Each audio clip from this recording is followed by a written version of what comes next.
Hello നമസ്കാരം. Doctor കാർത്തികയ്ക്ക് ചെയ്തിട്ടുള്ള chocolate pistachio കേക്കാണ് കേട്ടോ ഇന്നത്തേത്. ഒരു റെഫറൻസ് പിക്ചർ തന്നിട്ടുണ്ടായിരുന്നു. അത് എക്സാക്ട്ലി അതുപോലെ ചെയ്യാൻ നമുക്ക് കുറച്ച് ബുദ്ധിമുട്ടുകളുണ്ടായിരുന്നു.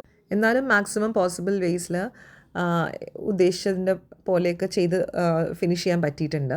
ടോൾ കേക്കായിട്ടാണ് ചെയ്തിട്ടുണ്ടായിരുന്നത്. കഴിഞ്ഞ ദിവസം ഞാൻ ചെയ്തിട്ടുള്ള ഒരു വീഡിയോയ്ക്ക് വലിയ റെസ്പോൺസ് ഉണ്ടായിരുന്നു.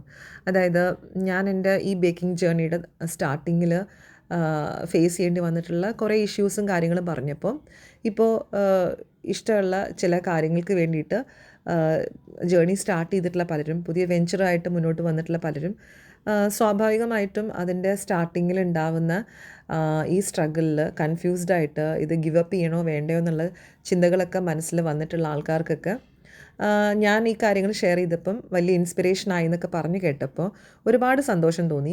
ചില മെസ്സേജസിനൊന്നും എനിക്ക് പ്രോപ്പർ റെസ്പോണ്ട് ചെയ്യാൻ പറ്റിയില്ലെങ്കിലും ഞാൻ വായിക്കുന്നുണ്ട്. അന്ന് ഇത്തരത്തിൽപ്പെട്ട സിറ്റുവേഷനിലൂടെയൊക്കെ കടന്നു പോകുമ്പോൾ നാളെ ഇത് എനിക്ക് കുറച്ച് പേരോട് പറയാൻ പറ്റും, അതുകൊണ്ട് അവർക്ക് പോസിറ്റീവായിട്ട് എന്തെങ്കിലും കാര്യങ്ങൾ ലൈഫിൽ സംഭവിക്കുന്നൊന്നും ഓർത്തിട്ടുണ്ടായിരുന്നില്ല. അല്ലെങ്കിൽ ഇന്ന് എനിക്ക് ഉണ്ടായിട്ടുള്ള ഒരു അവസ്ഥയിലേക്ക് ഞാൻ എത്തുമെന്നുള്ളത് എൻ്റെ സ്വപ്നത്തിൽ പോലും ഞാൻ പ്രതീക്ഷിച്ച കാര്യമല്ല. പക്ഷേ ഒരേ ഒരു കാര്യം ചെയ്തുള്ളൂ, ഇഷ്ടമുള്ള കാര്യത്തിൻ്റെ കൂടെ നിൽക്കുക. ഇഷ്ടമുള്ള കാര്യം ചെയ്യുമ്പോൾ ഒരുപാട് മനപ്രയാസങ്ങൾ കൂടെ ഉണ്ടാവുമെങ്കിലും കൂടെ, അതായത് അതിൻ്റെ കൂടെ നിൽക്കാൻ നമ്മൾ കുറേ പ്രയാസപ്പെടണമെങ്കിൽ പോലും അൾട്ടിമേറ്റ്ലി അത് തരുന്ന ഹാപ്പിനെസ്, അത് മാത്രമായിരുന്നു എയിം ഉണ്ടായിരുന്നത്. അത് ചിലപ്പോൾ നമുക്ക് ഫിനാൻഷ്യലി നമ്മളെ സപ്പോർട്ട് ചെയ്യുന്നതായിരിക്കില്ല. പക്ഷേ പലപ്പോഴും ഞാൻ ആസ് എ പേഴ്സൺ എനിക്ക് പൈസയൊക്കെ നമുക്ക് ആവശ്യമാണ്, പക്ഷേ അതിനേക്കാളും വാല്യൂ ചെയ്യുന്ന വേറെ കുറച്ച് കാര്യങ്ങൾ കീപ്പ് ചെയ്യാറുണ്ട്. അത് ചിലപ്പോൾ ഞാൻ പറയണത് ഇത്ര ശരിയായിക്കൊള്ളണമെന്നൊന്നുമില്ല കേട്ടോ. കാരണം പൈസയ്ക്ക് പൈസ തന്നെ വേണം, അത് ഞാൻ പറഞ്ഞ് ഡിസ്കറേജ് ചെയ്യല്ല. പക്ഷെ ചില കാര്യങ്ങളുണ്ട് നമുക്ക് മാത്രം മനസ്സിലാവുന്ന ചില സമാധാനവും സന്തോഷവും. അത് ചിലപ്പോൾ നമ്മൾ എത്ര കാശുണ്ടെങ്കിലും കിട്ടാനും പ്രയാസമാണ്. പക്ഷേ നമ്മൾ അങ്ങനത്തെ ഒരു പോയിന്റിലേക്കൊക്കെ എത്തണമെങ്കിൽ നമ്മൾ ചില വളരെ കഠിനമായിട്ടുള്ള വഴികളിലൂടെ പോയേ പറ്റൂ എന്നുണ്ടാവും.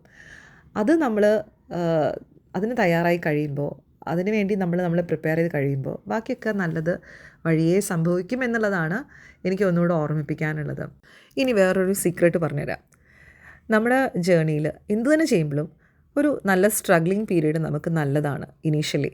ലേറ്റർ ഓൺ നമ്മൾ സക്സസ്ഫുള്ളായി, എന്നാലും ഏതെങ്കിലും ഒരു സമയത്ത് നമ്മളൊരിത്തിരി ഡൗൺ ആയാൽ പോലും നമ്മൾ ഒരു കഷ്ടപ്പാട് നിറഞ്ഞ കാലം ഉണ്ടായിരുന്നതും അത് നമ്മൾ കടന്നു വന്നതും അതിന് നമുക്ക് സ്ട്രെങ്ത് ഉണ്ടായിരുന്നു എന്നുള്ളതൊക്കെ ആലോചിക്കുമ്പോൾ നമ്മുടെ ഉള്ളിൽ നിന്ന് തന്നെ നമുക്ക് വേണ്ട കോൺഫിഡൻസ് വന്നോളും ആ പറഞ്ഞ കാലഘട്ടം കൂടെ ഫേസ് ചെയ്യാൻ. അപ്പോൾ ചുരുക്കി പറഞ്ഞാൽ കറ മാത്രമല്ല, കഷ്ടപ്പാടും നല്ലതാണ്, വളരെ നല്ലതാണ്.